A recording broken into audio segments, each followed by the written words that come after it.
The word intimacy means inner closeness. That's what it means. It means close on the inside.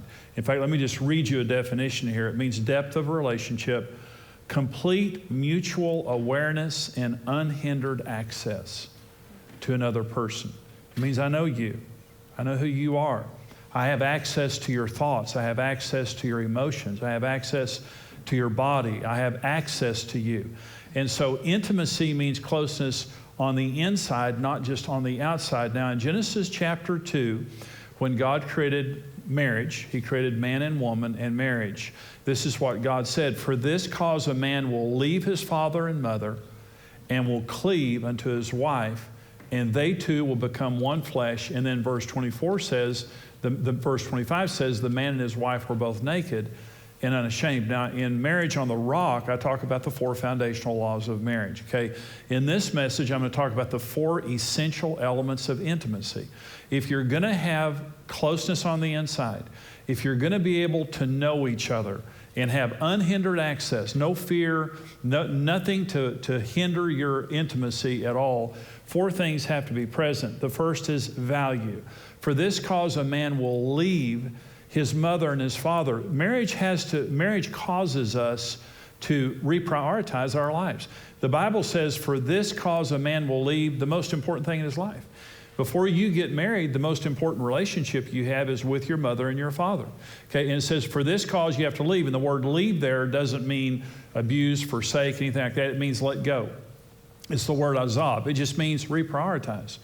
And so literally, a covenant marriage that God puts together, spirit to spirit, is more profound than a blood bond. And what that means is it has to be first. I'm putting the highest value on you. And going back to the law of priority, which is the first law of marriage, marriage has to be first. It has to be before your children. In real terms, it has to be before your job.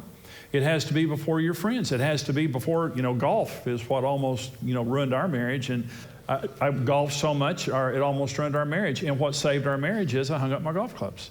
But what it said to Karen is, you're first. And so intimacy begins with value. Now listen, love is our greatest need. Rejection is our greatest fear. We all fear. When you go back into a person's life, and I've done a lot of counseling for many years, a person's greatest damage is always done through rejection. Whether it was a previous divorce or rejection of a person earlier in your life or whatever, that's because love is our greatest need. So value says something in a relationship which is critical to establish intimacy, and there's nothing more important than you. Except for Jesus Christ, nothing in my life is more important than you. Number 2, the essential element of intimacy is energy. It says, "For this reason a man will leave his father and mother," reprioritize, "and cleave unto his wife." Well, the word cleave is not a common word in the English language. You think of meat cleaver, and that's not a pretty picture, related to marriage. I mean, you might have come to your mind a few times when you were fighting, but the word cleave is the word dabak. In the Hebrew language, it means to climb a mountain. It's an energy word. 5 times in the book of Deuteronomy, we're commanded to cleave unto the Lord our God. That means you grab onto and pursue with all of your energy. Jesus said, "Seek and you'll find. Knock, the door will be open." There's an energy in pursuing a relationship with God, and there's an energy in pursuing a relationship with each other. In other words, marriage is work. And some people think, if I marry my perfect soulmate, won't have to work at it. Well, that's just baloney. From the very beginning, God, and specifically, it's talking to men here. It says, "A man shall leave his father and mother and cleave unto his wife." We work hard at the relationship.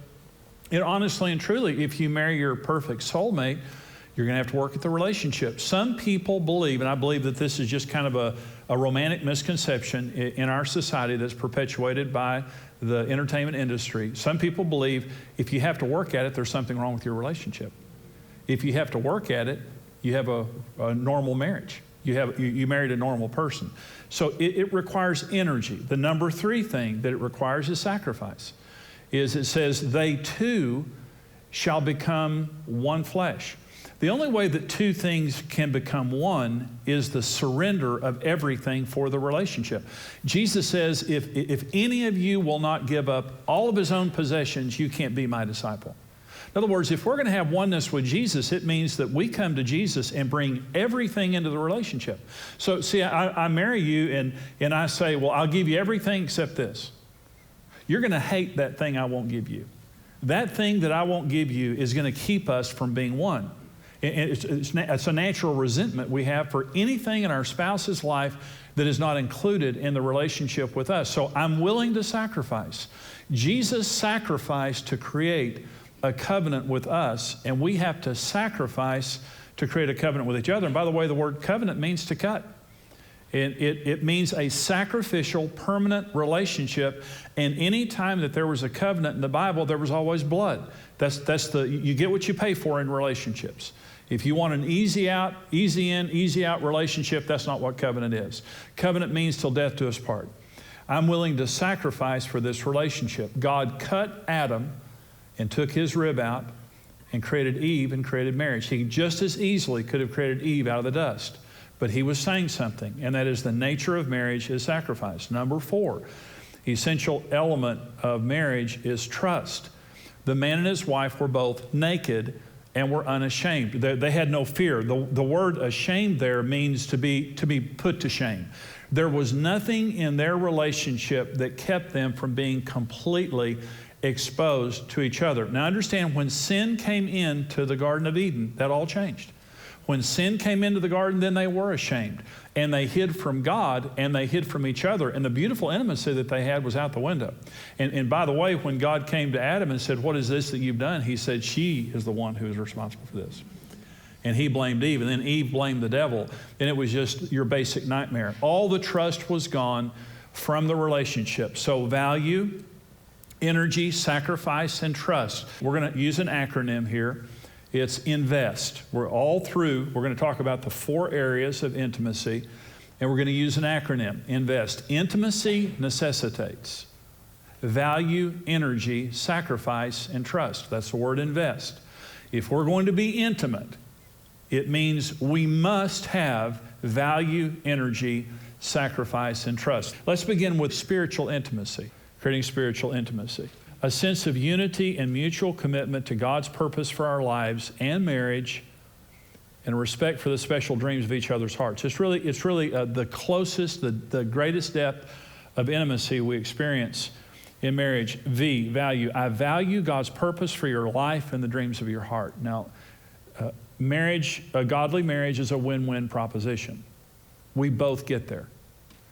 As a man, I am called by God to nourish and cherish you as a wood-mown body. Those are agricultural words.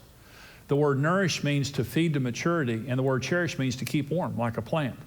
A husband's role in the marriage is to be God's partner to bring his wife to her full potential of what God created her in her mother's womb to become.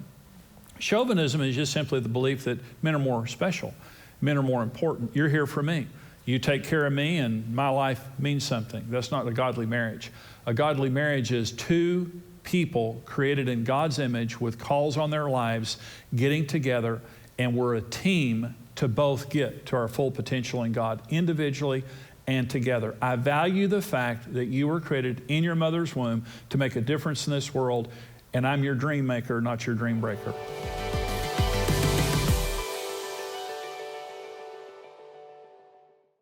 Gain instant access to XO conferences and other dynamic marriage teachings with XO Now, the new on-demand video streaming subscription from XO and MarriageToday. For only $9 a month, you receive access to life-giving marriage series from Jimmy Evans, Dave and Ashley Willis, and other MarriageToday speakers. Access XO Now from all your favorite devices. Sync content for offline viewing and enjoy world-class marriage content wherever, whenever. Learn how to be married and stay married. A better marriage is possible with the right information and a mutual commitment to success. Even the most unhealthy relationships can be healed. As part of your subscription, you have full access to the complete sessions from the latest XO conference. Be the first to receive MarriageToday's best content with your subscription to XO Now. Start your free trial today at xomarriage.com/now.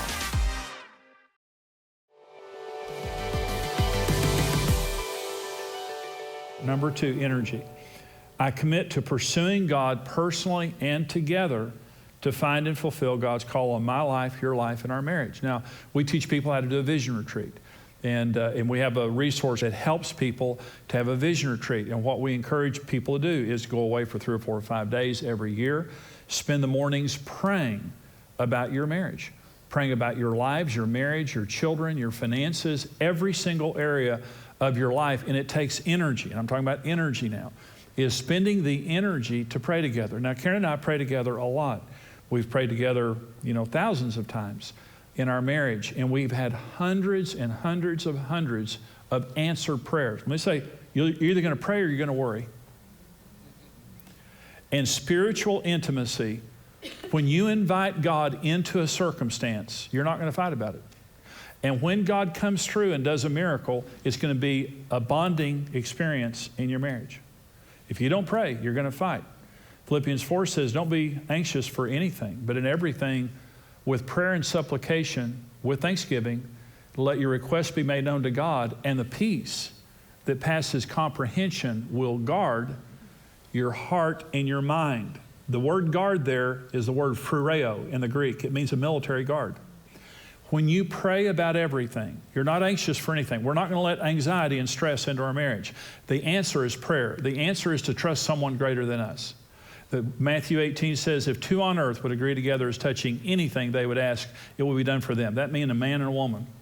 A man and a woman holding hands, praying about their children, praying about their job, praying about the finances, praying about anything. You have the ability to shake heaven simply through your prayers. If 2 on earth. And the peace of God that passes all comprehension, you shouldn't have this much peace going through what you're going through. But the reason that you have this peace is rather than fighting about it or separating over it, you prayed and you invited God into that circumstance, and now the spiritual bond between you gets even closer. You pray, you work at praying. You make sure that you're worshiping together, you're praying together, you're seeking God. Number 3, I sacrifice the desire to only promote myself or to worry about myself. In other words, we're each other's. God looked at Adam by himself, and God said, it's not good that he's alone. You understand the devil never attacked Adam when he was by himself? And Adam was on the earth for a significant period of time by himself, because the Bible said he named every animal on earth before Eve was created. Let me tell you, that takes a while. I tried it once. They're still finding new species.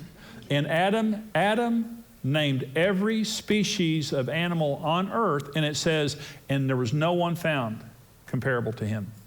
And so God created woman. And then the devil attacked. The devil attacked because now Adam could get there. Eve was created to help Adam get there. Adam was created to help Eve get there. And both of us have to sacrifice our natural selfishness that we only care about ourselves. Number 4 is trust. I will create an atmosphere where you can share your deepest spiritual desires and dreams and know that they're honored by me, okay? That I'll respect that I'll be careful with this. Now, this is an interesting thing. Research proves that our deepest fights are on a dream level. That when we're having our worst fights, we're on a dream level. An example is a person who dreams of financial security, like Karen. Karen dreams of financial security, not in a bad way, not in a materialistic way. I was her dream breaker because I did not value the finances the way she did. I was her dream breaker. I didn't understand that. Housework, to have an orderly, peaceful life. Some people, their dream is just to have a nice home and a home that's well cared for, but their spouse is not respectful of that. So you're not just being a slob, you're attacking a dream that your spouse has. Children. To have children who are a priority and feel loved by their parents. Some people grew up without both parents. Some people grew up in a broken home or a home where there was high dysfunction. And their dream is to have an orderly home where the children are valued by their parents. Not too highly, because the marriage has to come first. But you're never here, you don't take care of the kids, blah, blah, blah. And so you're my dream breaker.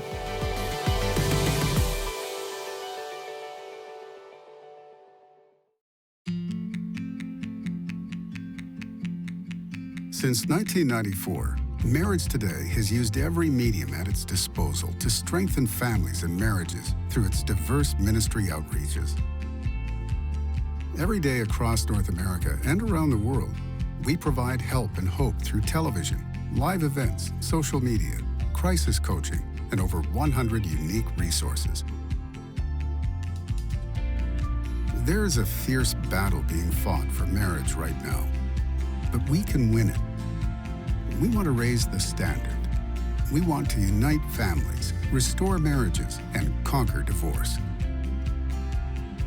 At Marriage Today, we believe every marriage has a 100% chance of success if you do it God's way.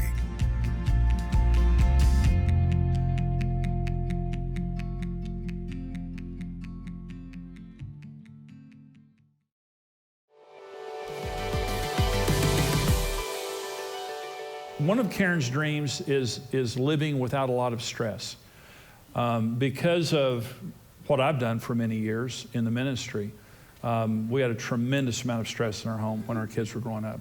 My schedule, the church, and I was pastoring a large church, and Marriage Today started, and there was a lot of stress. And Karen reacted to that. And Karen's an extremely hard worker. I mean, she is a very, very diligent person.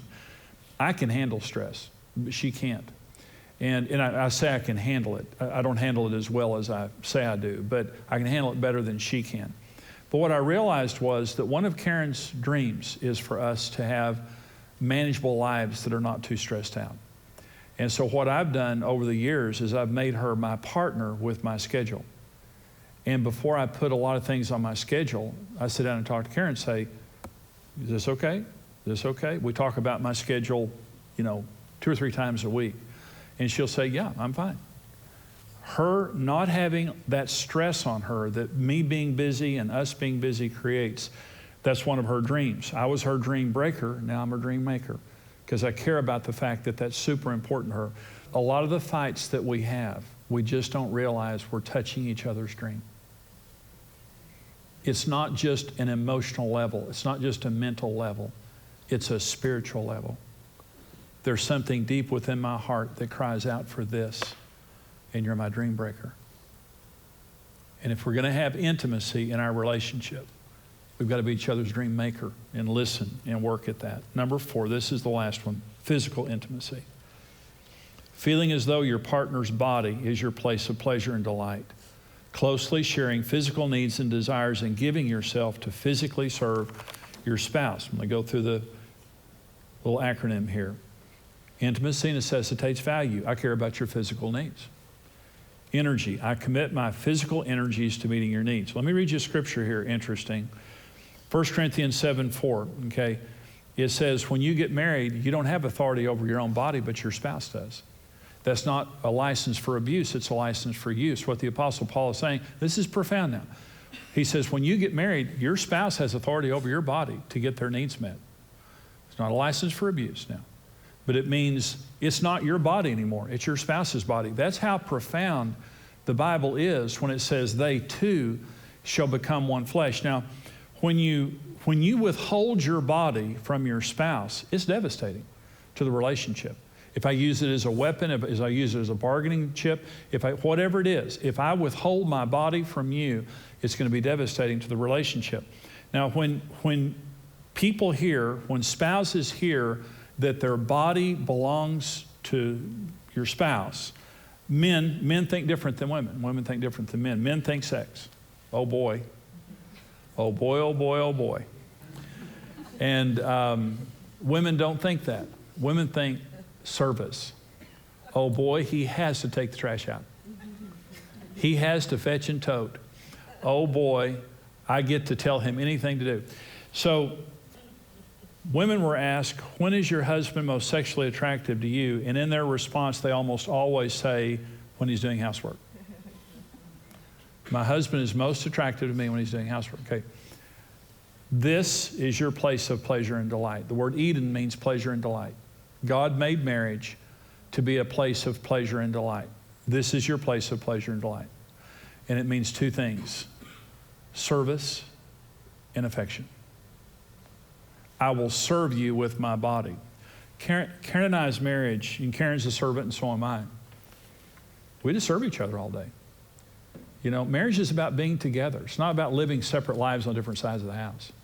It's about doing things together. So I'll be emptying the trash, she'll be taking care, you know, she'll be cooking a meal, I'll fold the clothes, I'll do this, I'll do that. But Karen, 100 times, you know, a day, you know, Karen will say, hey, Jimmy, will you do this? Or Jimmy, will you do this? And I'll say to Karen, hey, would you mind doing this? Yeah, great. Why? Because we serve each other. I'm giving you my body, and that means it's your body for the sake of getting your needs met, whether it's affection or whether it is, you know, service. I will sacrifice other desires and personal comfort to meet your needs. I'll come home tired from work, you know, and I'll walk in the door, and, you know, Karen will, and rather than Karen saying, you poor baby, go over there and sit down, I'll take care of you, Karen will say, I need this, this, this, this, and this. You know, and sometimes I'm just thinking, woman, I'm out, you know, saving the world from sin, and you just need to, you know, be careful how you treat the Lord's anointed.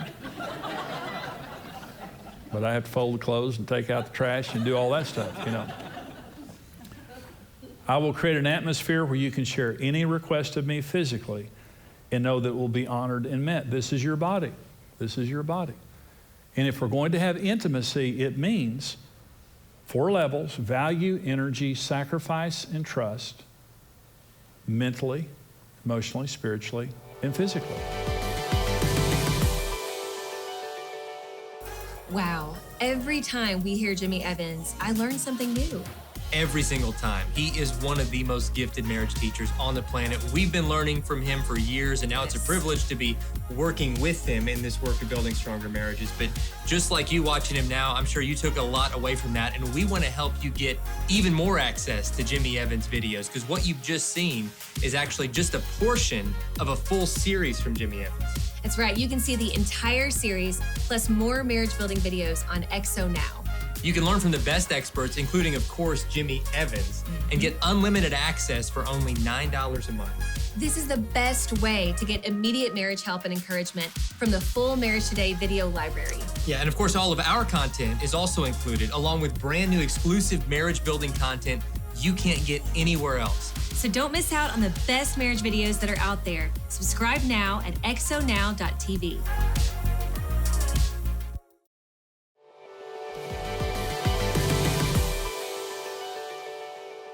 Hey everyone, welcome back. We are Dave and Ashley Willis with Marriage Today, continuing the conversation today on what really creates intimacy in marriage. And we've got some great questions from viewers. We want to share a few of those with you now. That's right. Our first question says, my husband has been in a deep depression for the last few months. It's easy for me to feel frustrated because it feels like I am carrying the load of our family on my own. How can I support him in a way that shows that I truly care about him? You know, this really hits close to home because we've walked through this. Years ago, I went through a depression, and I know that Dave can really relate to how it feels to have a spouse that's dealing with this. Yeah, and really, this is a much deeper issue than we can fully get to in the time that we have. In fact, we did a whole podcast episode on this recently on our Naked Marriage podcast. Yes. We've written extensively about this in both books and blogs on MarriageToday.com. But the short answer of it is that you be there for each other. This is kind of a sickness and a health issue in marriage.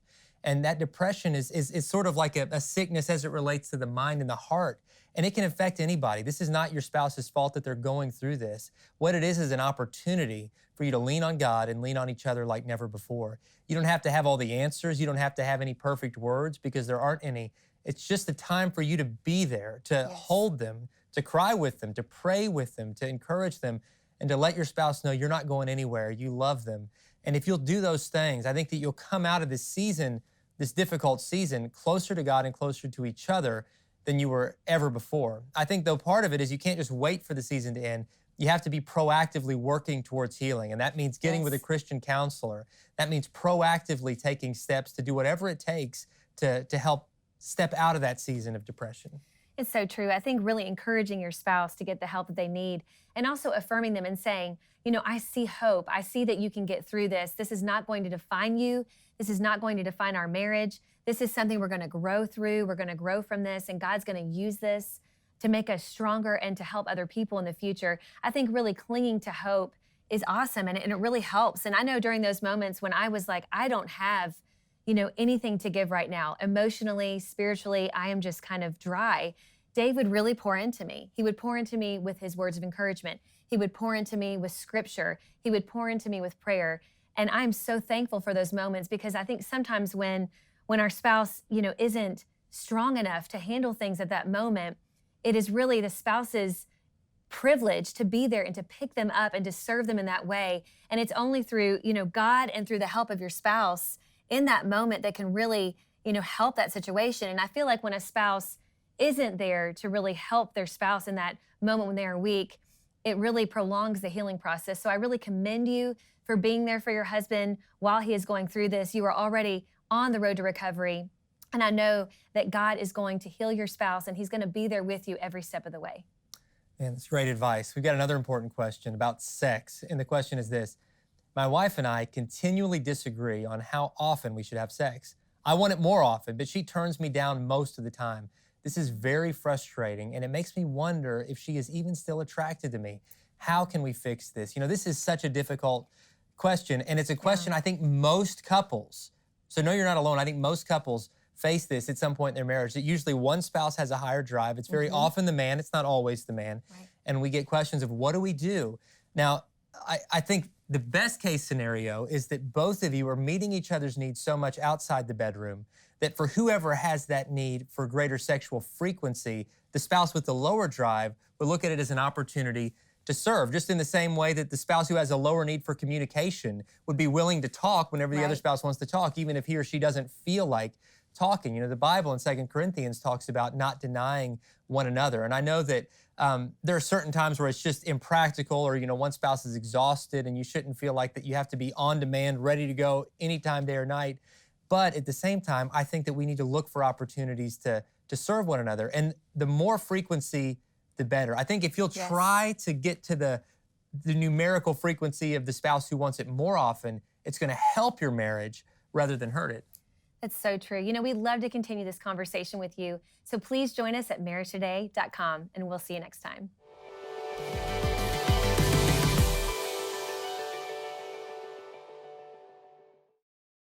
This program is made possible by the generous support of our faithful partners.